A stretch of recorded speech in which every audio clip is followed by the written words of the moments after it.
Baba, leo tuko na mwananchi mmoja anakuambia ye leo ushindi ni lazima.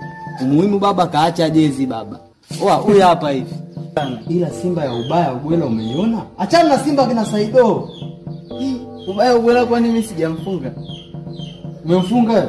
Kwani sijamfunga? Kwani mimi sijamfunga? Umemfunga goli ngapi? Raundi ya kwanza sijakufunga wewe. Umemfunga goli ngapi? Moja. Kafunga nani? Kijiri. Kajifunga sio umemfunga. Pointi 3 zimeenda kwa nani mzee? Pointi 3? Eh. Sawa, amechukua Yanga, amechukua Simba, amechukua Yanga. Kajifunga lakini. Sawa, kajifunga sikatai, lakini pointi 3 nani kachukua? Ile siku ndo leo, siku ya Jumamosi. Unaambiwaje? Pale kwa Mkapa pale patajaa baba, ukashangaa tu ni jezi nyekundu. Njano kwa mbali. Ila kwa taarifa za ndani nasikia hamleti timu kwa sababu gani? Kwa sababu gani? Nasikia kwa mbali. Mpaka sasa hivi hatuoni hata mazingira, mnaandikia TFF eti hamleti timu.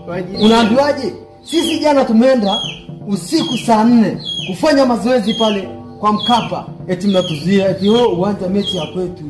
Mazoezi unafanyaje saa 4 mzee? Niliposema mechi ya kwetu manake nimemaanisha nini? Sio mechi ya kwetu, si ndo wenyeji wa ule uwanja, sio mechi ya kwetu, ila si ndo wenyeji wa ule uwanja. Ndio wenyeji. Na leo pale kwa Mkapa ndo tunapowashinyitia. Kama ulisikiaga kwa Mkapa atoki mtu, sio Mwarabu tu, hata Yanga leo atoki. Una uhakika gani? Na uhakika gani? Tukutane saa 1. Haina shida. Oa ubaya kwela tu ndugu zangu wa Simba. Simba nguvu moja. Haina kipengere hiyo baba.